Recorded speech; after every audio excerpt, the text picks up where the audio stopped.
हाय दोस्तों, स्वागत है आप सभी का आपके अपने YouTube channel target with RB पे। तो आशा करते हैं कि आप सभी स्वस्थ और मस्त होंगे। तो हम कुछ हिंदी के महत्वपूर्ण प्रश्नों के एकत्रित किए हैं और उस सबको आप सबको बताने चल रहे हैं। तो चलिए वीडियो को शुरू करते हैं, जिसमें पहला क्वेश्चन है, जल प्राण पुत्र किस शब्द का अनेकार्थी है। तो आप सभी लोग बताएंगे कि जल प्राण और पुत्र किस शब्द का अनेकार्थी शब्द है। जिसमें पहला ऑप्शन है औषधि, दूसरा ऑप्शन है सार, तीसरा ऑप्शन तत्व और चौथा ऑप्शन है जीवन। तो आप सभी लोग बताएंगे कौन सा ऑप्शन सही होगा। जल प्राण पुत्र किस शब्द का अनेकार्थी है। आप सभी लोग जल्दी जल्दी आंसर देंगे कि जल प्राण पुत्र किस शब्द का अनेकार्थी है। तो जल प्राण और पुत्र ये जो है जीवन शब्द का अनेकार्थी है। देखते हैं अगला क्वेश्चन। अगला क्वेश्चन है, महल का भीतरी भाग इस वाक्य के लिए एक शब्द। तो आप सभी लोग बताएंगे कि महल का भीतरी भाग इस शब्द के लिए एक शब्द। तो जिसमें पहला ऑप्शन है अंतःस्थल, दूसरा ऑप्शन है अंतःवास, तीसरा ऑप्शन है अंतःपुर और चौथा ऑप्शन है अंतःनगर। तो आप सभी लोग बताएंगे कौन सा ऑप्शन सही होगा। महल का भीतरी भाग इस वाक्यांश के लिए एक शब्द। तो आप सभी लोग बताएंगे कि कौन सा आंसर सही होगा। तो महल का भीतरी भाग के लिए एक शब्द होगा अंतःपुर। Option C is right answer. चलते हैं अगले क्वेश्चन पर।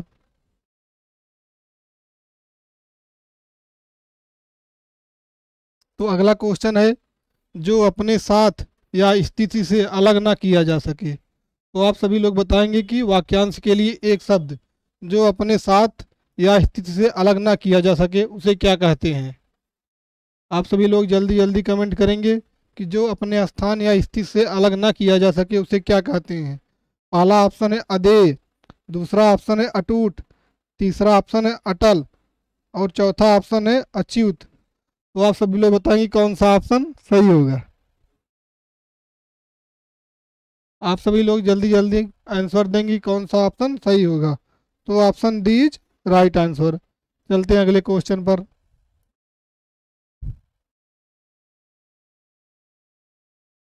अगला क्वेश्चन है, दोपहर के बाद का समय के लिए एक शब्द। तो आप सभी लोग बताएंगे दोपहर के समय के लिए एक शब्द। पहला ऑप्शन है पूर्वाह्न, दूसरा ऑप्शन है मध्याह्न और तीसरा ऑप्शन है अपराह्न और चौथा ऑप्शन है गोधूलि। तो आप सभी लोग बताएंगे कौन सा ऑप्शन सही होगा। दोपहर के बाद का समय के लिए एक शब्द। आप सभी लोग कमेंट करेंगे कि दोपहर के बाद के समय के लिए एक शब्द कौन सा होगा। तो पूर्वाह्न जो होता है वो दोपहर के पहले का समय होता है।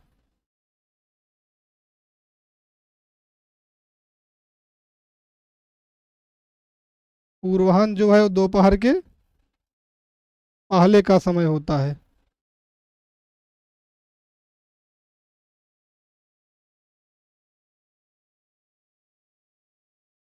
पूर्वाह्न जो है वो दोपहर के पहले का शब्द होता है और गोधूल जो है रात और संध्या।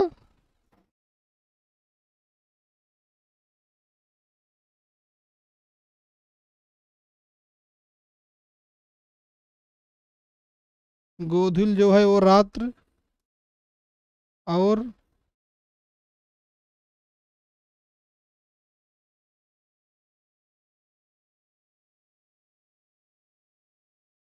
संध्या के बीच का समय होता है।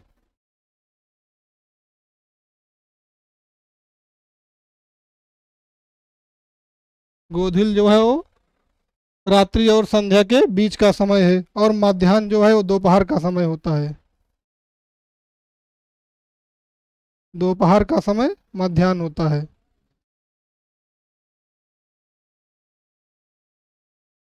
दोपहर का समय इसमें पूछा गया है दोपहर के बाद, तो दोपहर के बाद जो है वो अपराह्न होगा। तो option C is right answer. चलते हैं अगले क्वेश्चन पर।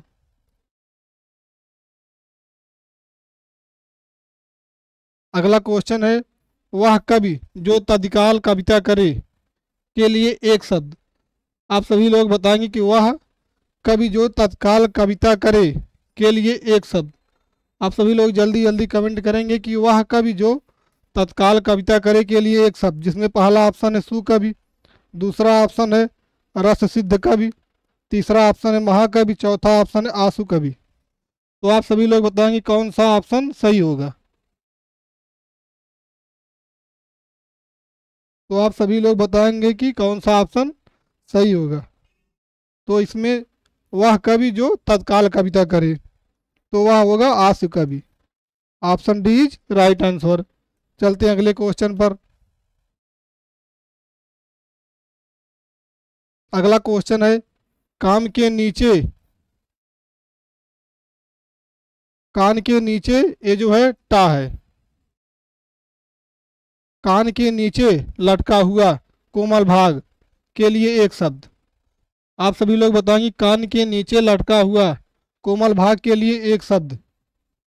कौन सा ऑप्शन सही होगा। पहला ऑप्शन है कर्ण, दूसरा ऑप्शन है कर्णपाली, और तीसरा ऑप्शन है कर्णाभरण, और चौथा ऑप्शन है कर्णफूल। आप सभी लोग बताएंगे कौन सा ऑप्शन सही होगा।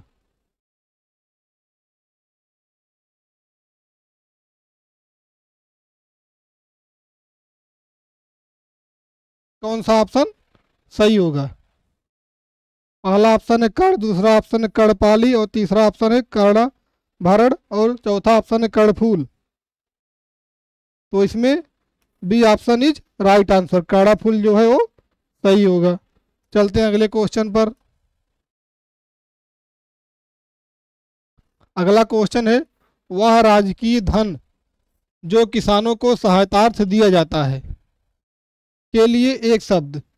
आप सभी लोग बताएंगे कि वह राजकीय धन जो किसानों को सहायतार्थ दिया जाता है, शब्द के लिए एक शब्द। पहला ऑप्शन है ऋण, दूसरा ऑप्शन है तकावी, और तीसरा ऑप्शन है अनुबंध, चौथा ऑप्शन है अनुग्रह। तो आप सभी लोग बताएंगे कौन सा ऑप्शन सही होगा। राजकीय धन, राजकीय राजकीय धन जो किसानों को सहायतार्थ दिया जाता है, तो आप सभी लोग बताएंगे कौन सा ऑप्शन सही होगा। तो इसमें option B is right answer होगा। चलते हैं अगले क्वेश्चन पर।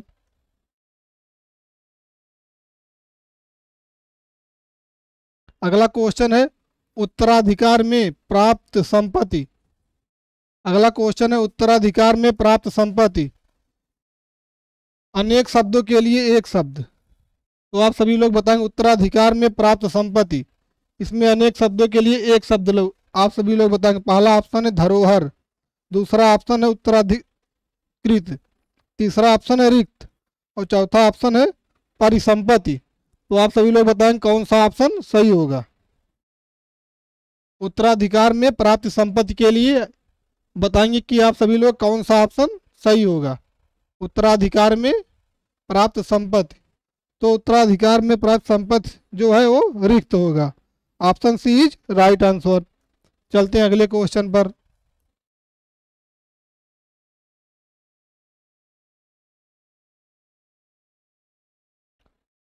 तो अगला क्वेश्चन है, पर्वत के ऊपर की समतल भूमि के लिए एक शब्द। तो आप सभी लोग बताएंगे कि पर्वत के ऊपर समतल भूमि के लिए एक शब्द है, जिसमें पहला ऑप्शन है पठार, दूसरा ऑप्शन है अधितका, और तीसरा ऑप्शन है पहाड़, और चौथा ऑप्शन है उपत्यका। तो आप सभी लोग बताएंगे कि कौन सा ऑप्शन सही होगा।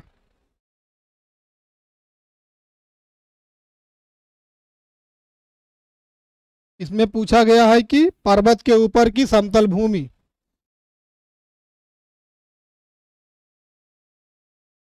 तो जो उपत्यका है, उपत्यका मीन्स होता है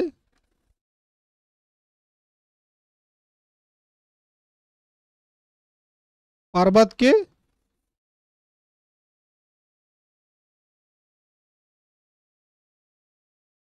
पर्वत के पास की भूमि। उपत्यका मीन्स होता है पर्वत के पास की भूमि। इसमें पूछा गया है कि पर्वत के ऊपर की समतल भूमि, तो पर्वत के ऊपर की समतल भूमि अधिकतर क्या होगा? Option B is right answer. चलते हैं अगले क्वेश्चन पर। अगला क्वेश्चन है व्यर्थ खर्च कर डालने वाला के लिए एक शब्द। आप सभी लोग बताएंगे कि व्यर्थ खर्च कर डालने वाला के लिए एक शब्द कौन सा ऑप्शन सही होगा? पहला ऑप्शन है फिजूल खर्च करने वाला, दूसरा ऑप्शन है मितव्ययी, और तीसरा ऑप्शन है कृपण, और चौथा ऑप्शन है अव्ययी। तो आप सभी लोग बताएंगे कौन सा ऑप्शन सही होगा? व्यर्थ खर्च कर डालने वाला के लिए एक शब्द। आप सभी लोग जल्दी जल्दी कमेंट करेंगे कि कौन सा ऑप्शन सही होगा।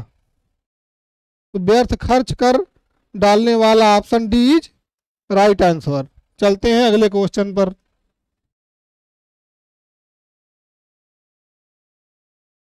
अगला क्वेश्चन है जिस स्त्री के पुत्र और पति ना हो इस वाक्य के लिए एक शब्द।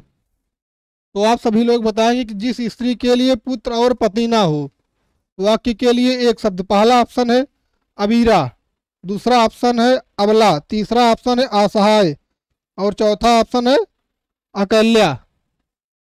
तो आप सभी लोग बताएंगे कौन सा ऑप्शन सही होगा? जिस स्त्री के पुत्र और पति ना हो के लिए एक शब्द। आप सभी लोग जल्दी जल्दी कमेंट करेंगे कि कौन सा ऑप्शन सही होगा। तो जिस स्त्री के पुत्र और पति ना हो उसको हम अबीरा कहते हैं। Option A is right answer. देखते हैं अगला क्वेश्चन।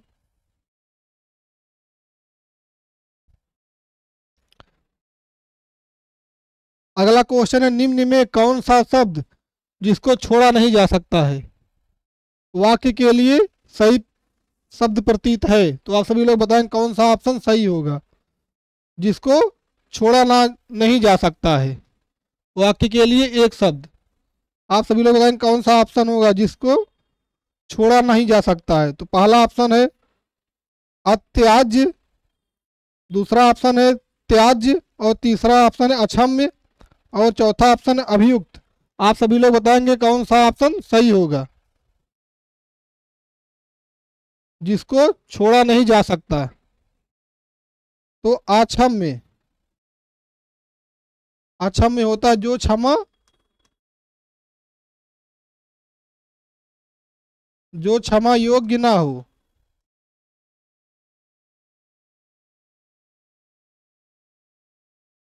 जो क्षमा योग्य ना हो उसे हम अक्षम्य कहते हैं। अभियुक्त, तो अभियुक्त जिस पर मुकदमा चलाया गया हो, जिस पर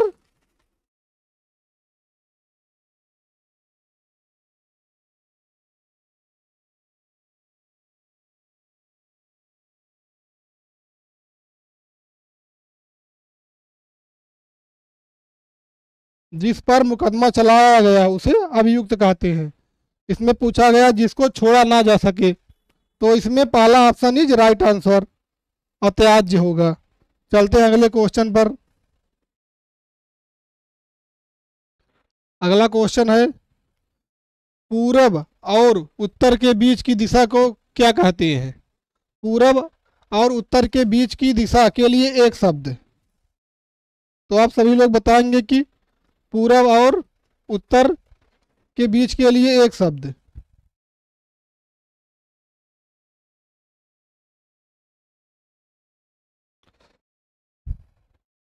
तो आप सभी लोग जल्दी जल्दी कमेंट करेंगे पूरब और उत्तर के लिए एक शब्द।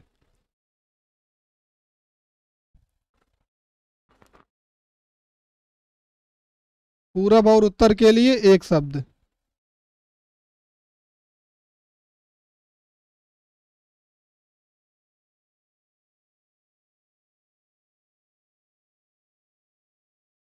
तो आप सभी लोग बताएंगे पूरब और उत्तर के लिए एक शब्द।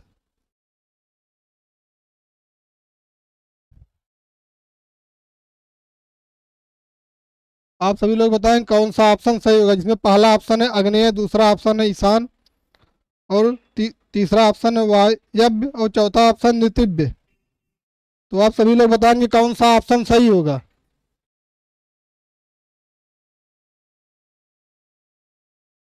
तो दिशाओं को जो है वो 8 भागों में बांटा गया है। दिशाओं को 8 भागों में बांटा गया है। पूरब पश्चिम, उत्तर दक्षिण,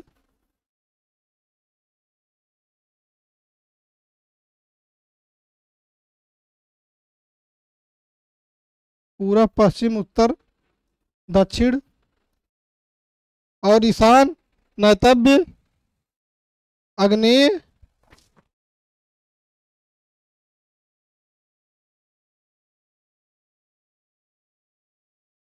आग्नेय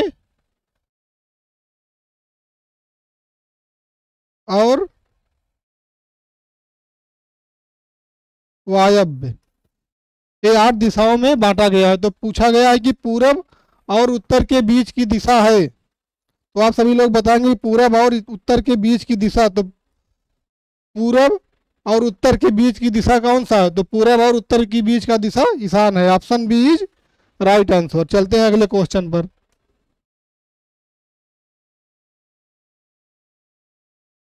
अगला क्वेश्चन है पूरब, अगला क्वेश्चन है पूरब और उत्तर के बीच की दिशा है। तो आप सभी लोग बताएंगे कि पूरब और उत्तर के बीच का दिशा है। तो यह क्वेश्चन जो है दोबारा रिपीट हुआ है, या बी इज राइट आंसर। चलते हैं अगले क्वेश्चन पर।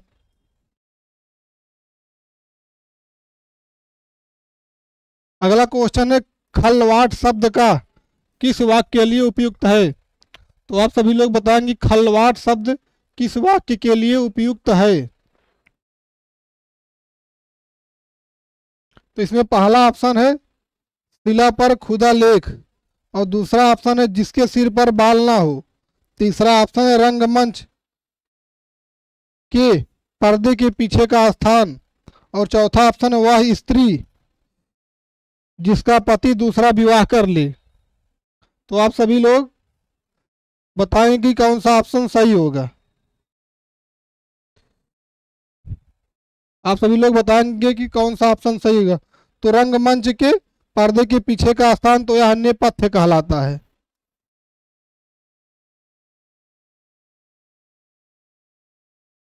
रंगमंच के पर्दे के पीछे का स्थान जो है वो नेपथ्य कहलाता है। और वह स्त्री जिसका पति दूसरा विवाह कर ले वह ध्युड़ा कहलाता है। अध्युड़ा। और शिला पर खुदा लेख, तो यह शिलालेख कहलाते हैं एक शब्द।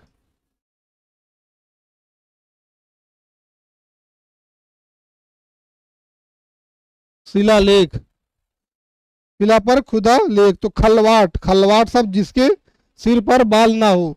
Option B is right answer. चलते हैं अगले क्वेश्चन पर।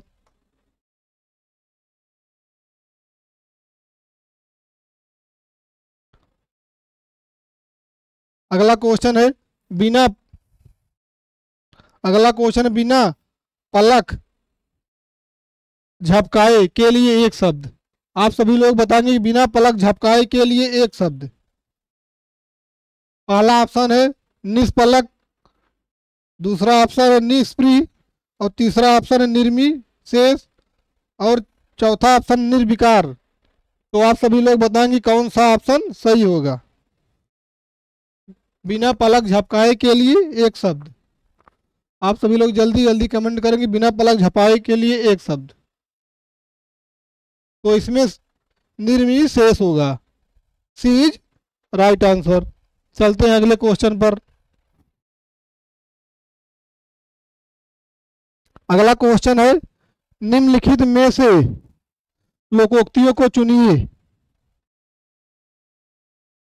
तो अगला क्वेश्चन निम्नलिखित में से लोकोक्तियों को चुनिए।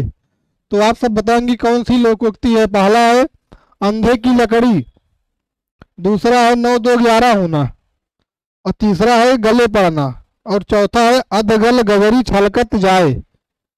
तो आप सभी लोग बताएंगे कौन सा लोकोक्ति है।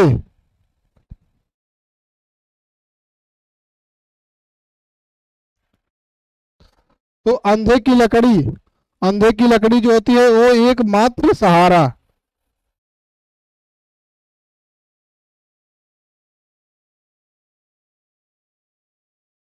अंधे की लकड़ी मीन्स एकमात्र सहारा होना। अंधे की लकड़ी एकमात्र सहारा होना। 9 2 11 होना यानी भाग जाना।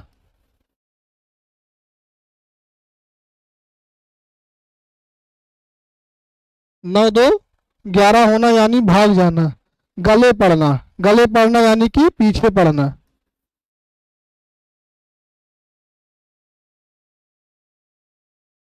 गले पड़ना यानी पीछे पड़ना। और है अधगल गगरी छलकत जाए यानी ज्ञानी होने का दिखावा करना।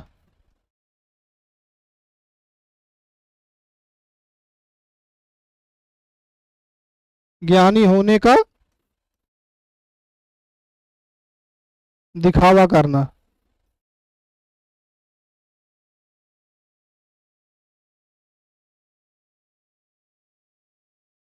ज्ञानी होने का दिखावा करना।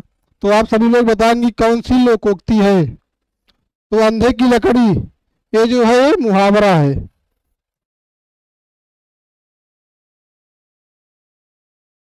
अंधे की लकड़ी जो है ये मुहावरा है। 9 2 11 होना यह भी एक मुहावरा है। गले पड़ना यह भी मुहावरा है।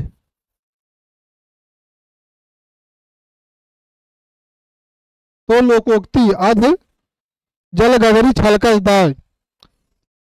तो डी इज राइट आंसर। चलते हैं अगले क्वेश्चन पर।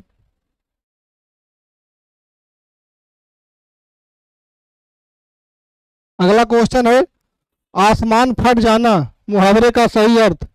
आप सभी लोग बताएंगे कि आसमान फट जाना मुहावरे का सही अर्थ।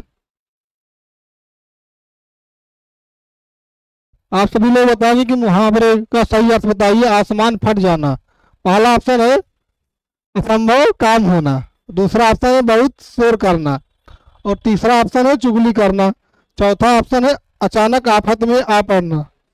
तो आप सभी लोग बताएंगे कौन सा ऑप्शन सही है। आस आसमान फट जाना, तो आसमान फट जाना यानी अचानक आफत में आ पड़ना। D is right answer. चलते हैं अगले क्वेश्चन पर। अगला क्वेश्चन है अरण्य रोदन। अरण्य रोदन मुहावरे का अर्थ स्पष्ट कीजिए। तो आप सभी लोग बताएंगे कि अरण्य रोदन मुहावरे का अर्थ होगा, पहला ऑप्शन है विरह गीत, दूसरा ऑप्शन निरंतर निवेदन, तीसरा ऑप्शन निरर्थक, और चौथा ऑप्शन है बेसुरा गायन। तो आप सभी लोग बताएंगे कि अरण्य रोदन मुहावरे का अर्थ है। तो अरण्य रोदन मुहावरे का अर्थ है निरर्थक। Option C is right answer. चलते हैं अगले क्वेश्चन पर। अगला क्वेश्चन है आगे कुआं पीछे खाई का अर्थ है। तो आप सभी लोग बताएंगे कि आगे कुआं पीछे खाई, पहला ऑप्शन है चारों तरफ जल ही जल होना, दूसरा ऑप्शन है रास्ते का बंद होना, तीसरा ऑप्शन है दोनों ओर मुसीबत, और चौथा ऑप्शन है बीच से निकल भागना। तो आप सभी लोग बताएंगे कौन सा ऑप्शन सही होगा। आगे कुआं पीछे खाई, आप सभी लोग जल्दी जल्दी कमेंट करेंगे कौन सा ऑप्शन सही होगा। आगे पीछे कुआं पीछे खाई, तो इसमें दोनों ओर से मुसीबत में पड़ना। Option C is right answer. चलते हैं अगले क्वेश्चन पर। अगला क्वेश्चन है गागर में सागर भरना मुहावरे का सही अर्थ स्पष्ट कीजिए। तो आप सभी लोग बताएंगे कि गागर में सागर भरना मुहावरे का सही अर्थ, जिसमें पहला ऑप्शन है कम बोलना, दूसरा ऑप्शन है बहुत बोलना, तीसरा ऑप्शन है थोड़े में बहुत कहना, और चौथा ऑप्शन है दोहे की रचना करना। तो आप सभी लोग बताएंगे कौन सा ऑप्शन सही होगा। गागर में सागर भरना यानी थोड़े में बहुत भरना। Please right answer. तो आज के लिए बस इतना ही, मिलते हैं अगले वीडियो में। तब तक आप सभी के लिए धन्यवाद। यदि वीडियो पसंद आए तो वीडियो को लाइक शेयर और सब्सक्राइब जरूर करें। धन्यवाद।